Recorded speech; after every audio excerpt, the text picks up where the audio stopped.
When the Hyundai Santa Fe first arrived in the country about a decade ago, you could say that it banished the old Korean car stigma. The second generation, when it arrived here, impressed consumers with its good looks, practicality, good fuel economy, and performance. Not to mention that bargain price. So here we are now with the fourth generation model, and I'll tell you now that it's something that I'd actually drive.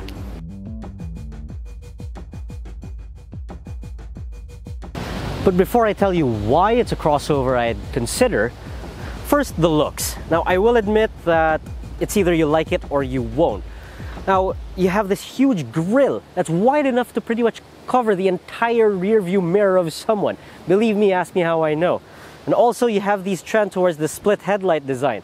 Now these are not the headlights, these are actually the daytime running lights.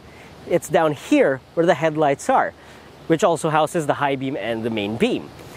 Now, it's either you like it because it's bold and daring, or you won't because there are lines and creases all over the place. Now, it's the same story here on the side too. Lines, creases, curves, and all these angles, all on the side panels of this car. Even the window line is interesting as it sweeps upwards. It even rides on these rather interesting looking 19-inch alloy wheels. Though at the back, it's a little more conventional. Get these slim LED taillights and this integrated roof spoiler.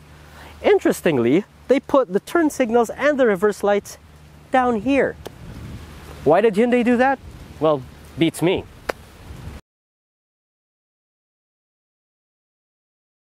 Here we have the Philippine spec model, and on first impression, we actually don't miss out. You get these nice soft touch materials and all that, and finally a good looking touchscreen. There's even wireless charging in here. Unfortunately, Philippine spec models don't get that panoramic sunroof, but on the flip side, you do get an extra row of seats. That means this Santa Fe is still a 7-seater. And also, I'm glad to report that this head unit comes with Android Auto and Apple CarPlay.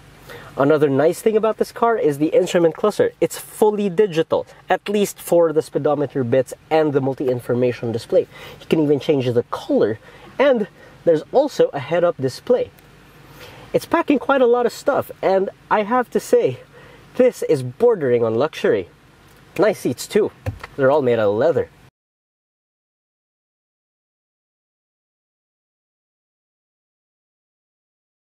So the exterior is a bit love or hate, but the interior is impressive. But how does it drive?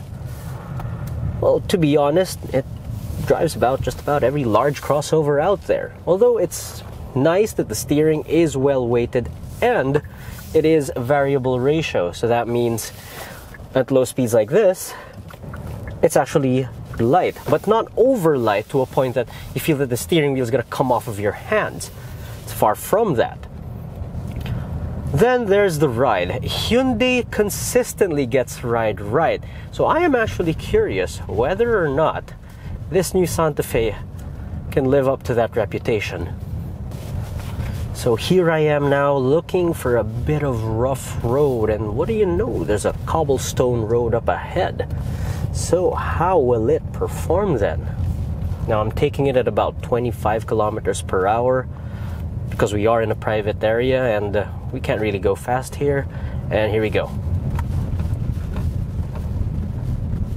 This is actually not bad. I mean, you could hear the suspension working, but it's actually not bad at all. So Hyundai, you've done your homework. Good job, guys. You still kept that reputation of really good ride and comfort.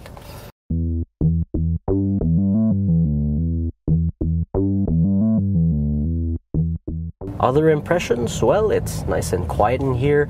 The diesel engine doesn't really make that much of a noise when you're seated inside. And also, the seats are worth commending. And it complements that really rather smooth suspension too. Of course, let's not forget that this has a pretty good engine too. It's the tried and tested 2.2 liter CRDI unit. It has 200 horsepower and over 440 Newton meters of torque. That means you have a fair amount of overtaking confidence, which we cannot test right now because we are in a private lot with a speed limit of 30. Other than that though, it was a great experience in driving this car. Now, on first impressions, again, this is impressive, but again, I will reiterate that this is a crossover I would actually consider. So that's the Hyundai Santa Fe for you, and it doesn't disappoint too.